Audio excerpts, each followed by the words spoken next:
యేసు నా కలం స్నేహితుడు, యేసు నా కలం స్నేహితుడు. సంఘములకు ఉత్తరాలు స్వయంగా రాశాడు, సంఘములకు ఉత్తరాలు స్వయంగా రాశాడు.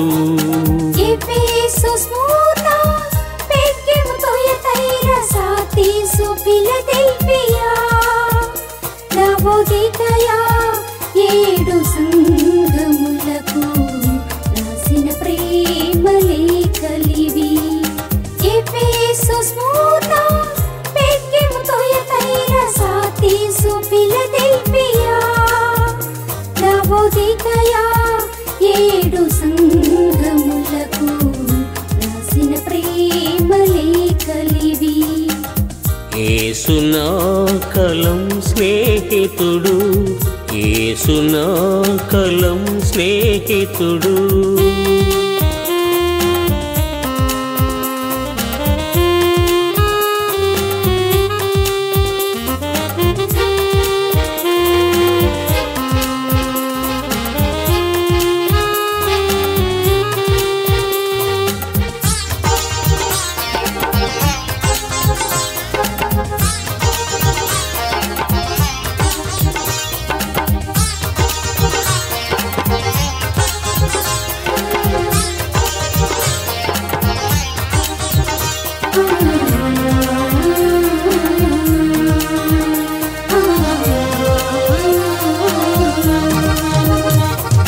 విశ్వాసమే విజయమని, శాశ్వత జీవమే సఫలమని.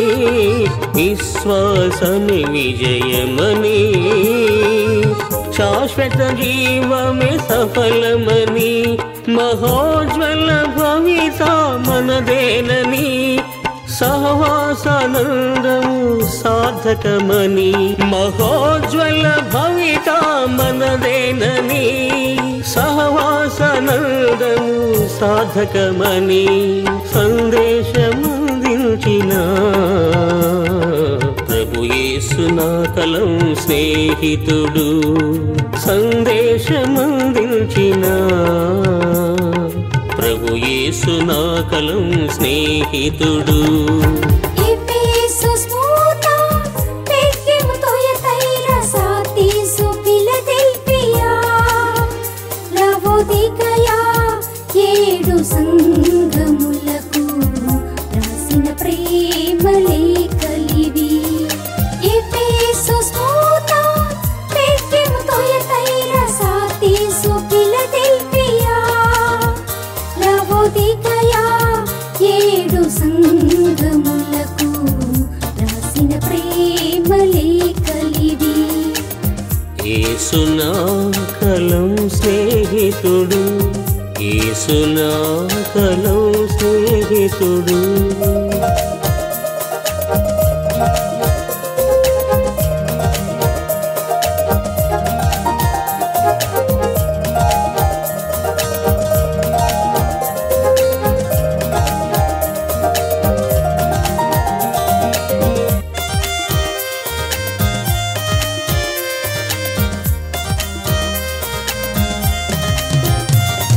ప్రేమ లేఖలు కృపారేఖలని, ప్రేమ దేవుని ఆత్మభావమని. ప్రేమ లేఖలు కృపారేఖలని, ప్రేమ దేవుని ఆత్మభావమని.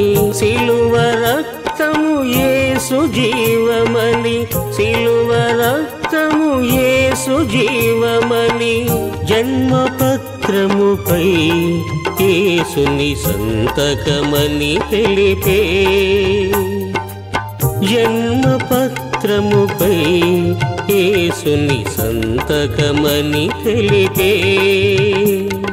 ప్రభు యేసు నా కలం స్నేహితుడు, ప్రభు యేసు నా కలం స్నేహితుడు. యేసు ప్రభు మనకు కలం స్నేహితుడు. ఆయన 7 సంఘాలకు ఉత్తరాలు రాశాడు. అపోస్తలులు యేసు ప్రభువు నుండే ఉత్తరాలు రాయడం నేర్చుకున్నారు. యేసు స్వరం పరిశుద్ధాత్మ స్వరమే 7 ఉత్తరాలలో యేసు ప్రభు తేటగా వ్యక్తం చేస్తున్నాడు. ప్రకటన గ్రంథం 2వ అధ్యాయం 1వ వచనం 7 దీపస్తంభముల మధ్య సంచరించేవాడు ఎఫెసు సంఘానికి ఉత్తరం రాశాడు. స్మరణ సంఘానికి రాస్తూ నేను మొదటివాడిని కడపటివాడిని అన్నాడు. మృతుడై మరల బ్రతికిన వాడు పెర్గము సంఘానికి రాస్తూ వాడి అయిన 2 అంచుల ఖడ్గము గలవాణ్ణి అన్నాడు. తుయతైరకు రాస్తూ దేవుని కుమారుణ్ణి, అగ్నిజ్వాలల వంటి కన్నులు, అపరంజిని పోలిన పాదాలు గలవాణ్ణి అన్నాడు. సార్దీసు సంఘానికి రాసిన ఉత్తరంలో 7 నక్షత్రాలు, దేవుని 7 ఆత్మలు గలవాణ్ణి అన్నాడు. ఫిలదెల్ఫియా లేఖలో దావీదు తాళపు చెవి గలవాణ్ణి, పరిశుద్ధుణ్ణి, ఎవడూ వేయలేకుండా తీసేవాణ్ణి, ఎవడూ తీయలేకుండా వేసేవాణ్ణి, సత్యస్వరూపిణి అన్నాడు. లవదికయ సంఘానికి రాస్తూ నేను దేవుని సృష్టికి ఆదిని అన్నాడు. ఆయన ఆమెన్ అనేవాడు నమ్మకమైన సత్య సాక్షి. ప్రతి సంఘము ఎలాంటి అక్కరలో ఉన్నదో దానిని తీర్చడానికి యేసు సమర్థుడు. ప్రతి మానవుడు యేసును కలిగి ఉండాలి. ఆయనను రక్షకుడుగా, ప్రభువుగా అంగీకరించి ఉండాలి. ఎఫెసు సంఘం తన ప్రథమ ప్రేమను వదలింది. సంఘము యొక్క కనీసపు అక్కర యేసు, గరిష్ట ప్రమాణము యేసు. యేసుకు చెందవలసిన స్థానాన్ని మరెవరికీ దేనికి ఇవ్వకూడదు. ఎఫెసు సంఘం తన ప్రథమ ప్రేమను మరెక్కడో పెట్టింది. ఇది ఆ సంఘం చేసిన నేరం. తిరిగి ఆయన వద్దకు రావాలి.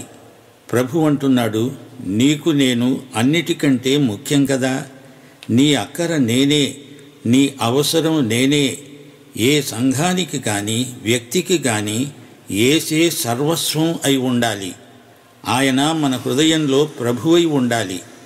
ఆయన లేకుండా ఆయన నుండి ఏది కోరినా ఆయనను అవమానపరిచినట్లే. ఆయన యందు ఉంచవలసిన ప్రేమకు బదులు మనము ఏమివ్వగలం, ఏమి చేయగలం? ఎన్నో సత్క్రియలు చేస్తాము, కానీ ఆయన లేని స్థితి మన పట్ల ఘోర పాపమే అవుతుంది.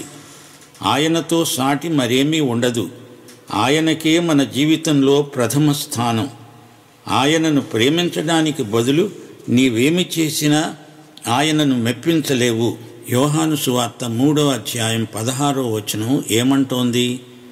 దేవుడు లోకాన్ని ప్రేమించి ఏమిచ్చాడు అని కాదు, యేసుక్రీస్తునే ఇచ్చాడు. 1 యోహాను 4వ అధ్యాయం 19వ వచనం ఆయనే మొదట మనలను ప్రేమించాడు గనుక మనము ప్రేమిస్తున్నాము. మనం ఆయనను ఎంత ప్రేమిస్తున్నామో అదే ఆయనకు ముఖ్యం. అంతకు మించి ఆయన మనలను మరేమీ అడగడు. ప్రియనేస్తం, నీవు యేసును ప్రాణాధికంగా ప్రేమించగలవా? ఊరికే చేతులు ఊపితే పైకి ఎగరగలవా? చంద్రమండలానికి పోగలవా? అది అసాధ్యం. నీకు యోబుకున్నంత సహనమున్నదా? ఒకవేళ ఉన్నదే అనుకో, గాని యేసును మనఃపూర్వకంగా, హృదయపూర్వకంగా ప్రేమించకపోతే అంతా వృధా.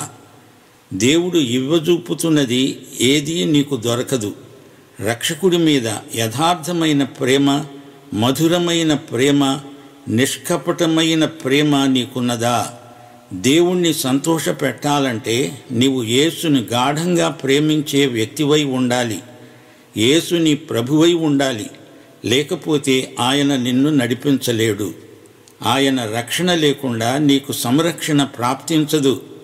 ఆయన విమోచన లేకుండా ఆయన పరలోకంలో నీకు భాగముండదు, స్వాస్థ్యముండదు. నీ పాపాలు క్షమించబడాలి. ఆయన నీ రక్షకుడై ఉండాలి. రక్షణ అనుభూతి లేకుండా ఒక పాపిగా నీవు ఆయన నుండి ఏమీ ఆశించలేవు, ఏమీ అడగలేవు. ఆయనను ప్రేమించే ప్రజలు రక్షిత ప్రజలు. ఆయన నీ పాపాలను ఎంత క్షమించాడో నీకు ఆయన పట్ల అంత ప్రేమ ఉంటుంది. ఇంతకు ఎఫెసీ సంఘస్థుల నేరమేమిటి? ఆయన మీద ఉండిన మొదటి ప్రేమను పోగొట్టుకోలేదు.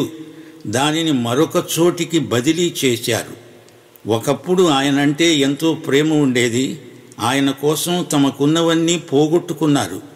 కానీ ఇప్పుడు ఆ ప్రేమ ఎక్కడికి పోయింది? దాన్ని ఎక్కడ వదిలారు?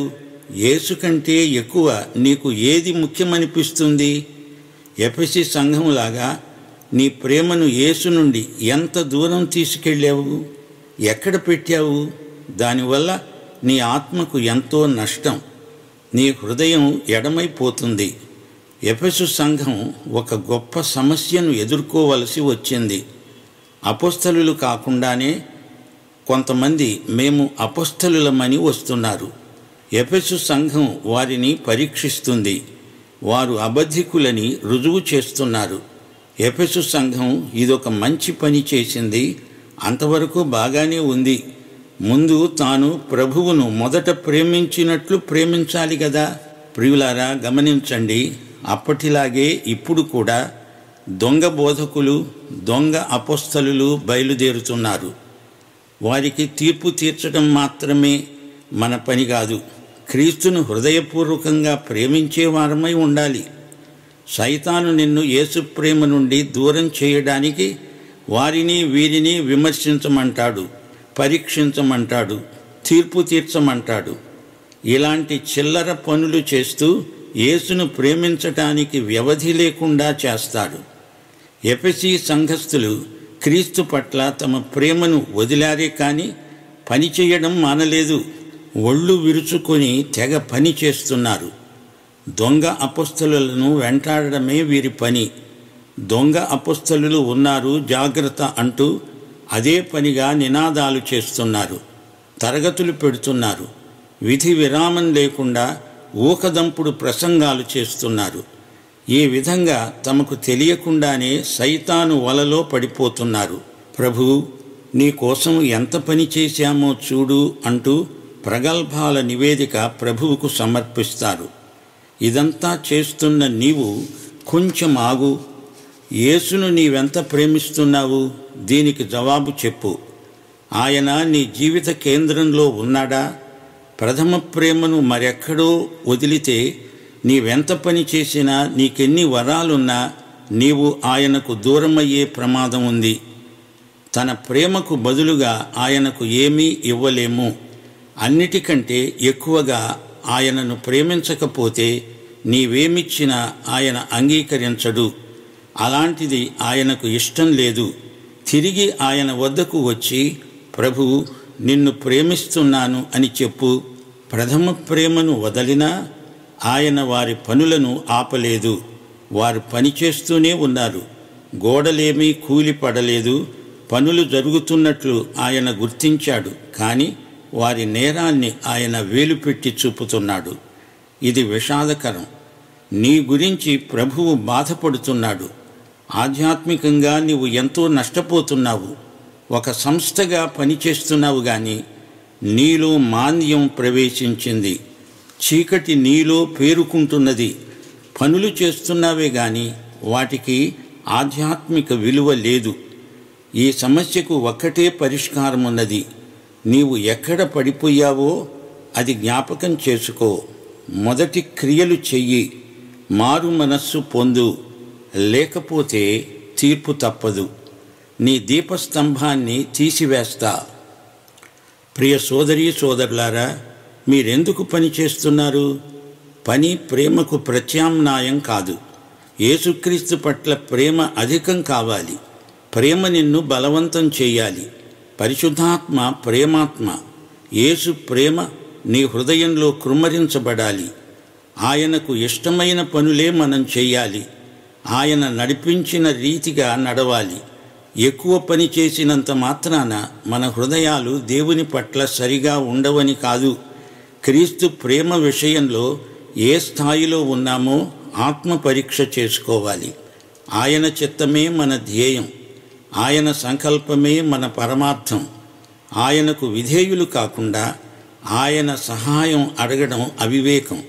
ఆయన ఆశీర్వాదం కావాలంటే ఆశీర్వాదాలిచ్చే ఆయన నీకు కావాలి కదా. ఇప్పుడు సరైన తీర్మానం చేసుకో. దేవుడు నిన్ను దీవించునుగాక. ఆమేన్. స్మరణ సంఘం శ్రమలు అనుభవించే సంఘం.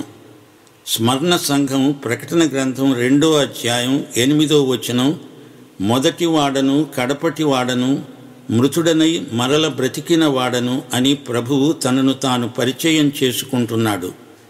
బాధ అనేది ఎడతెగని సమస్య. బాధ ఉపశమించాలని ఎన్నెన్నో ఔషధాలు సేవిస్తారు. బాధ లేని జీవితం కావాలని అందరూ ఆశిస్తారు. దేవుని బిడ్డలైన మనకు శ్రమలు తప్పకుండా వస్తాయని ప్రభువు చెప్పాడు. యోహాను సువార్త 16వ అధ్యాయం 33వ వచనం, లోకములో మీకు శ్రమ కలుగుతుంది, శ్రమలు పాపాన్ని బట్టి వస్తాయి అనుకోవడం తప్పుడు వేదాంతం. శ్రమలు వస్తే దేవుడికి కోపం వచ్చిందేమో, నన్నాయన మొత్తాడు అనుకోవడం అవివేకం. ఎవరికైనా కష్టాలు వచ్చినప్పుడు శిక్ష అని అనవద్దు. శ్రమలన్నీ పాపానికి ఫలితాలు కావు. స్మరణ సంఘాన్ని దేవుడు గద్దించలేదు గాని నీవు శ్రమ పడతావు అని చెప్పాడు. 10 దినములు శ్రమ కలుగుతుంది అని ప్రభువు స్పష్టంగా చెప్తున్నాడు. జయించేవాడు రెండో మరణము వలన ఏ హాని చెందడు. నేను మొదటివాడను కడపటివాడను అన్నాడు యేసు. ఆయన చనిపోయి తిరిగి లేచిన మృత్యుంజయుడు, మరణపు ముల్లును విరిచినవాడు. 1 కొరింథీ 15వ అధ్యాయం 55 నుండి 57వ వచనం వరకు, ఓ మరణమా నీ విజయం ఎక్కడా?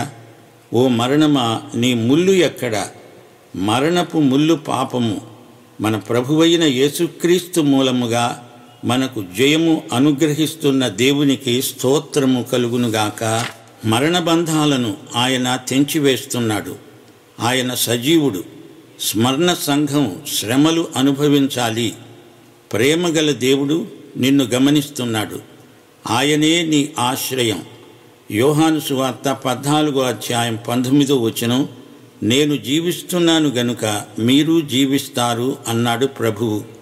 గాఢాంధకారపు లోయలో సంచరించినా నేను భయపడను, దేవా నీవు నాతో ఉన్నావు. కీర్తనలు 23:4వ వచనం. మన జీవిత గమ్యము సమాధి కాదు. దేవుని బిడ్డలు చిరంజీవులు. స్మరణ సంఘస్థులు ఆర్థికంగా భేదవారే, పైగా వారు శ్రమలు అనుభవిస్తున్నారు. నీ శ్రమను దరిద్రతను నేనెరుగుదును, అయినా నీవు ధనవంతుడవే. ధనధాన్యాదులు ఉన్నంత మాత్రాన నీవు సంపన్నుడవు కావు. ధనవంతుడు లాజరు కథ మనకు నేర్పుతున్న సత్యమిదే. లాజరు ఆర్థికంగా నిరుపేద, కాని పరలోకంలో ధనవంతుడే. బీదవాడైనంత మాత్రాన లాజరు పరలోకానికి వెళతాడు, ధనవంతుడు తన ధనాన్ని బట్టి నరకంలో పడతాడు అని కాదు. ధనవంతుడు నరకంలో ఎందుకున్నాడు? కారణమేమిటి? అతడు తన ఇంటి బయట పడి ఉన్న లాజరు సాక్ష్యాన్ని నమ్మలేదు. మన దృష్టి వేరు, దేవుని దృష్టి వేరు. డబ్బుతో కొనలేనివి లాజరుకు ఉన్నాయి. లాజరుతో దేవుడు అన్నాడు, నీ దరిద్రతను శ్రమలను నేనెరుగుదును, అయినా నీవు ధనవంతుడవే. దరిద్రులు ఎందరో ఉన్నారు, కాని దరిద్రం వల్ల దుర్మార్గులైన వారు మరీ ఘోర దరిద్రులు. ధనవంతుడై ఉండి దుర్మార్గుడైన వాడు అంతకంటే ఘోర దరిద్రుడు.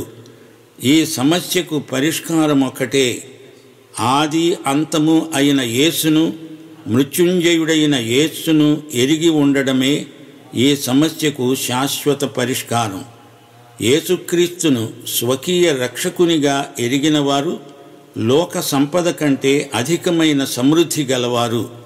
మార్కు సువార్త 8వ అధ్యాయం 36వ వచనం అంటోంది, ఒకడు సర్వలోకమును సంపాదించుకొని తన ప్రాణమును పోగొట్టుకోవడం వానికేమి ప్రయోజనం? ఈ లోకం శాశ్వతం కాదు. మరో ప్రపంచం మనలను పిలుస్తోంది.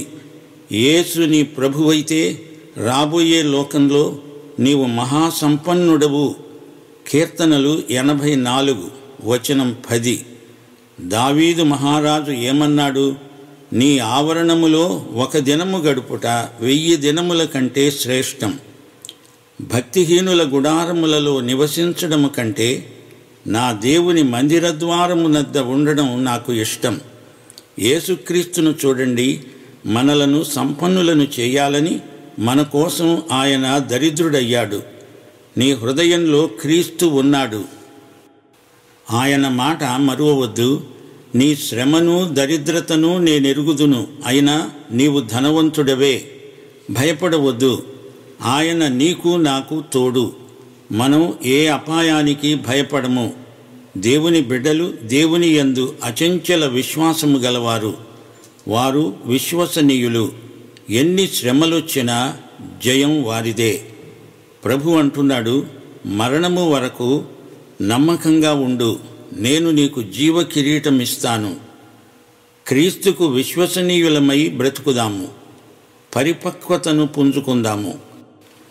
పరిశుద్ధాత్మ నేతృత్వానికి లోబడదాము. ఫలవంతమైన సేవ చేస్తాము. హెబ్రీ పత్రిక 13వ అధ్యాయం 5వ వచనం మరువరాని వచనం. నిన్ను ఏమాత్రము విడువను, నిన్ను ఎన్నడూ ఎడబాయను. ప్రియ సోదరీ సోదరులారా, స్మరణ సంఘానికి దేవుడిచ్చిన సందేశమే ఇప్పుడు నీకు నాకు సమయోచితమైన అర్థవంతమైన సందేశం. దైవాశీస్సులు. ఆమేన్. పెర్గెము సంఘం. ప్రకటన గ్రంథంలోని ప్రతి అధ్యాయం యేసుక్రీస్తు యొక్క ప్రత్యక్షమే. యేసు తప్ప మరెవ్వరూ ఇందులో కనపడరు. యేసే పరమ విజేత.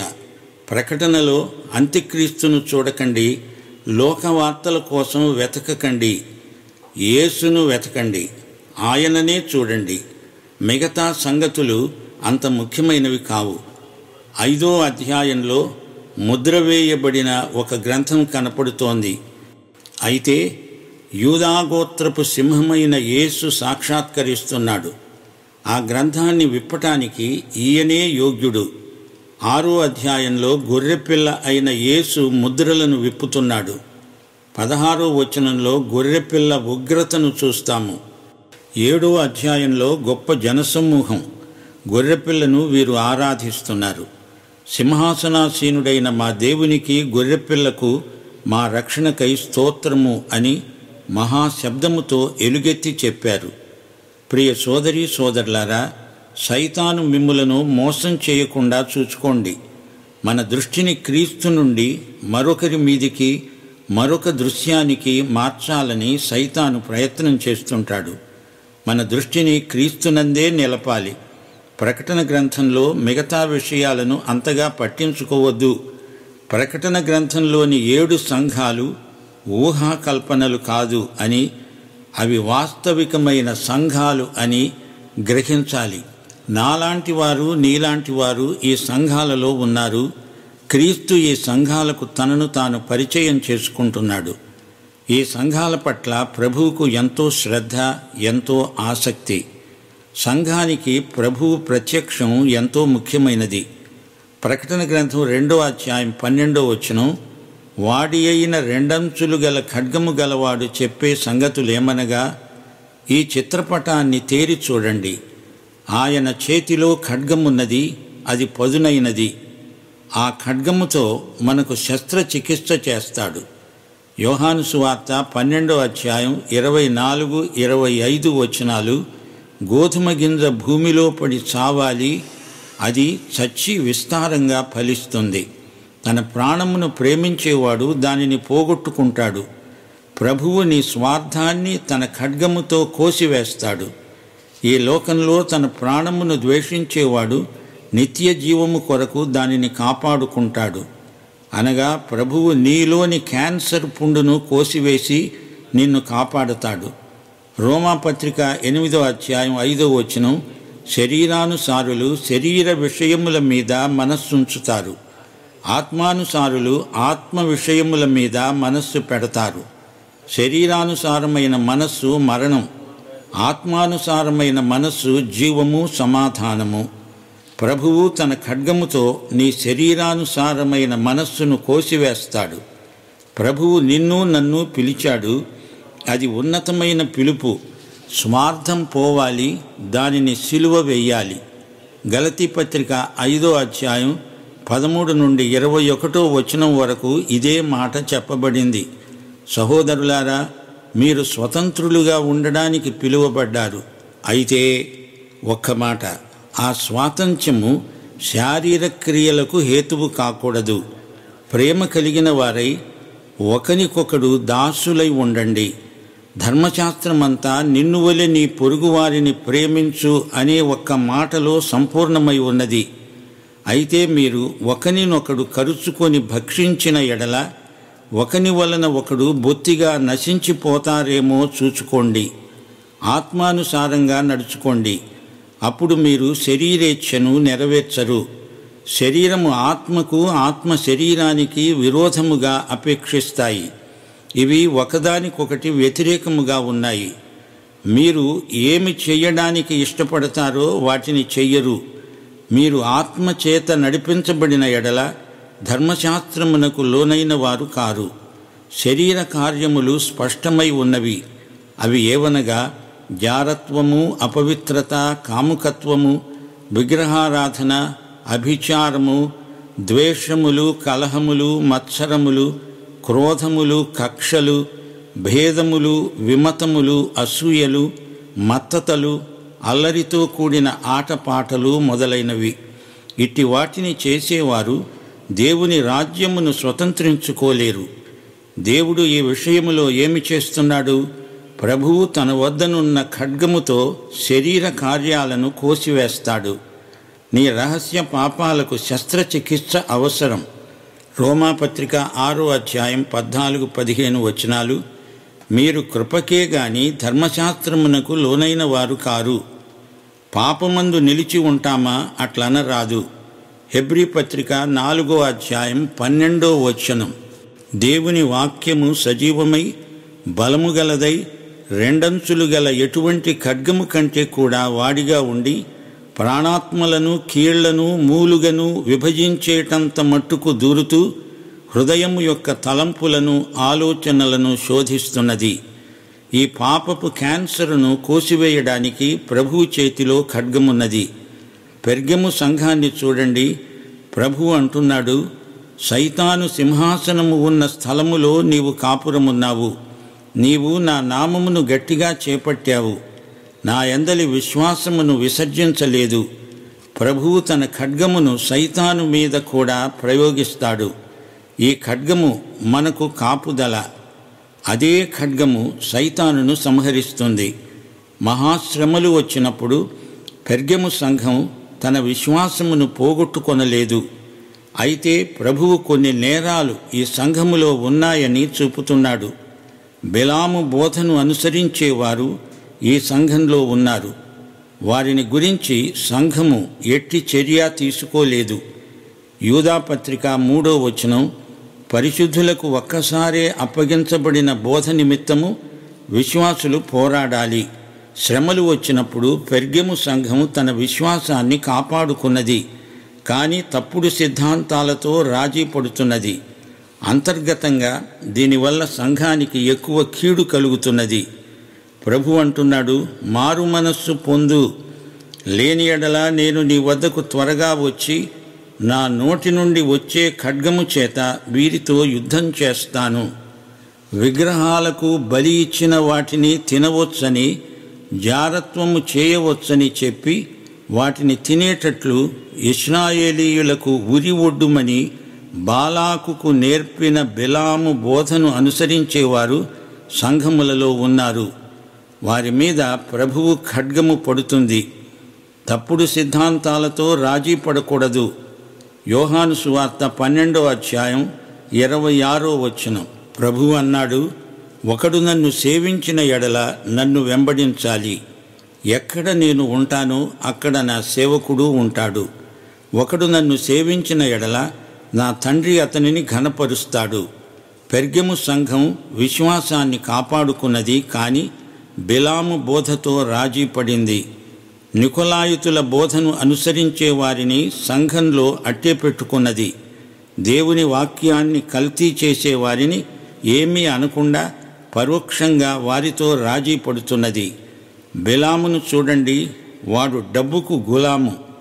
బిలాముకు దేవుని శక్తి ఎలాంటిదో తెలుసు, కాని రహస్యంగా అవినీతిని ప్రోత్సహించాడు. సంఖ్యాకాండం 24వ అధ్యాయం 13వ వచనం. బిలాము ఏమన్నాడు?